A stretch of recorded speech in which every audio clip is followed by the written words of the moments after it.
Assalamualaikum warahmatullahi wabarakatuh. Ya teman-teman, perkenalkan nama saya Renanda Bisma Wahyu, semester 5 dengan NIM 0702062251 dari Fakultas Kesulitan dan Filsafat. Saya juga berasal dari kampus Universitas Islam Negeri Sunan Ampel, Surabaya.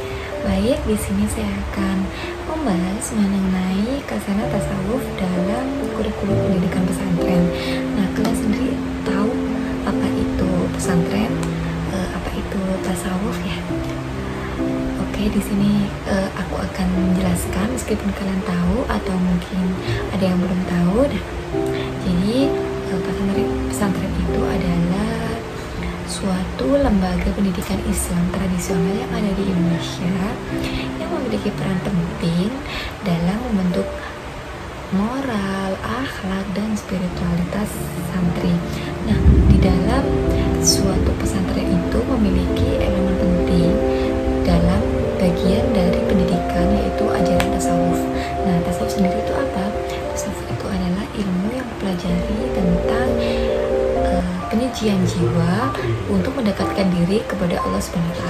Selanjutnya, di dalam pesantren itu ada 5 bagian. Yang pertama ada kiai, yang kedua ada santri, yang ketiga ada tempat. Nah, tempat ini tempat apa? Nah, pondok itu sendiri. Yang keempat ini tempat kerohanian itu seperti apa? Ya, seperti masjid, musola ya. Yang kelima ada kitab atau kurikulum. Nah, saya kan tadi dengan judul seperti itu, saya akan membahas tentang kurikulum atau kitab. Nah, sebelum kita menjurus ke situ, pasti di dalam suatu pesantren memiliki kurikulum yang berbeda-beda tergantung dengan jenis pesantren itu sendiri. Nah, pesantren sendiri itu dibagi menjadi 3 jenisnya. Yang pertama ada pesantren salaf, yang kedua ada pesantren modern, yang ketiga ada pesantren salaf modern. Kita akan membahas apa itu pesantren salaf, apa itu pesantren modern, dan apa itu pesantren salaf modern. Nah, di sini pesantren salaf ini adalah pesantren yang berpegang teguh pada tradisi klasik yang berfokus pada keagamaan. Nah, di sini itu mempelajari seperti kitab kuning, ada hadis, ada ilmu fikih, ilmu tauhid, dan tafsir ya. Dan tentunya sistem pengajarannya itu contohnya ada seperti halakah, ada sorongan yang didampingi oleh guru sebagai guru spiritualnya. Nah, di dalam pesantren salaf ini juga menekankan pada akhlak dengan nilai-nilai tasawuf, nilai-nilai keagamaan. Namun ada pun juga ciri khas di dalam pesantren salaf ini adalah penggunaan bahasa Arab dalam sehari-hari. Selanjutnya pesantren modern. Jadi pesantren modern ini adalah pesantren yang menggabungkan nilai-nilai tradisional dengan pendekatan modern dalam suatu pendidikan. Nah, di dalam pesantren modern ini juga adanya kurikulum yang pengajarannya itu umum. Jadi tidak hanya seperti ilmu agama seperti itu ya, tetapi juga mengajarkan seperti matematika, sains, ada juga bahasa Inggris.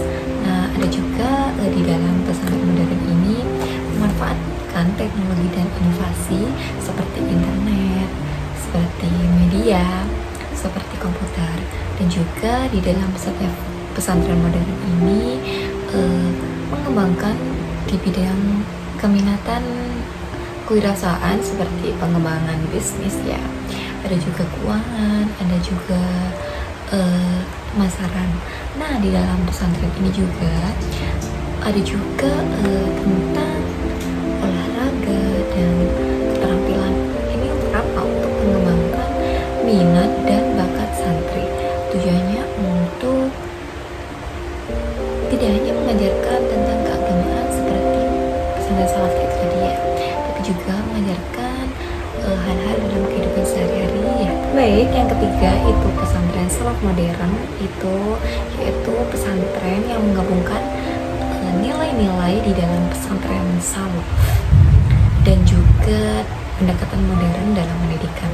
Nah, kalau dilihat dari sini itu ya nggak jauh beda sih, cuman adanya penggabungan antara pesantren salaf dengan pesantren modern.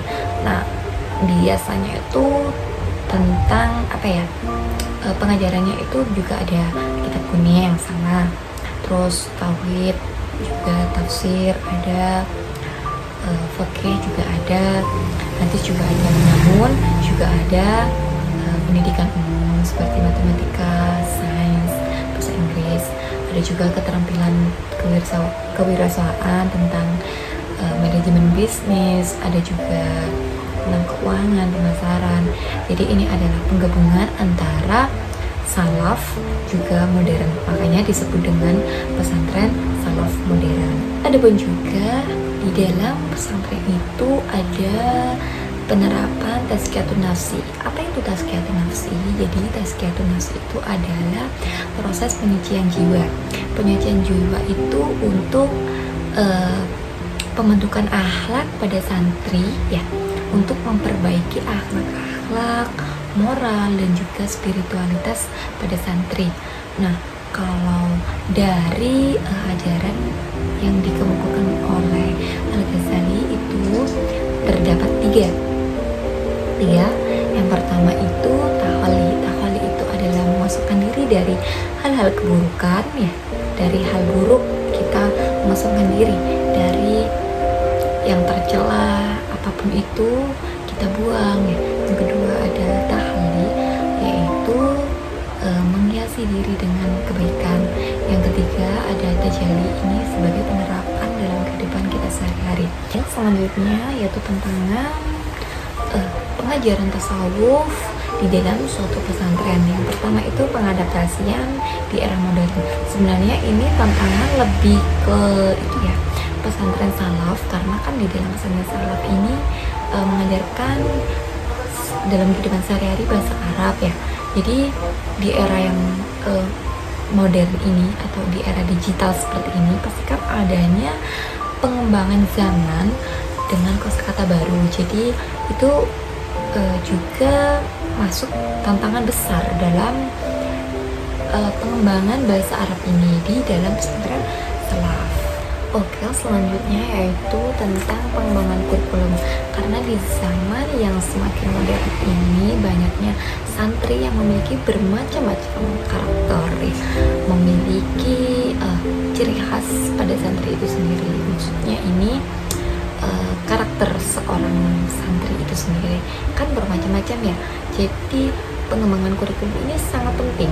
Tapi juga pengembangan kurikulum ini juga menjadi tantangan. Kenapa menjadi tantangan? Karena masih banyak, kalau dari yang saya baca ya, dari pesantren-pesantren tertentu yang kurang dalam pengembangan kurikulum itu sendiri. Nah, itu juga diperlukan. Kenapa dikembangkan, diperbaiki kurikulumnya? Karena apa? Santri karena kita membahas tentang pesantren, jadi kan yang dibahas tentang santri ya. Tapi kalau tentang anak sekolah itu siswa, kalau di perkuliahan itu mahasiswa, itu juga bermacam-macam karakter, bermacam-macam sifat mereka. Makanya perlu pengembangan kurikulum ini tidak hanya pada pesantren, tapi terkhusus kita lagi membahas tentang pesantren ya. Jadi kita berfokus tentang santri ini, lebih ke pengembangan kurikulumnya itu dikembangkan. Maksudnya dikembangkan itu karena kan ada ya kayak suatu kurikulum itu yang dari zaman ke zaman itu kayak nggak ada perubahan. Cuma ada juga yang sudah kayak mengikuti zaman, kayak pembelajarannya itu dia tidak hanya tentang itu, tapi mengikuti zaman. Apa yang perlu dipelajari tentunya kalau tentang tasawuf ya, berarti kita juga mengikuti ajaran-ajaran yang dari awal hingga sekarang, namun kita lebih ke penerapannya dalam kehidupan kita sehari-hari sebagai santri, nah sebagai mahasiswa juga. Oke, kita akhirnya masuk ke penghujung materi, yaitu apa sih pengaruh ajaran tasawuf dalam pendidikan kurikulum pesantren. Nah, yang pertama itu ada pembentukan akhlakul karimah dengan sifat-sifat yang mulia. di mana diharapkan setiap santri memiliki akhlak yang baik, kebiasaan yang baik, ya,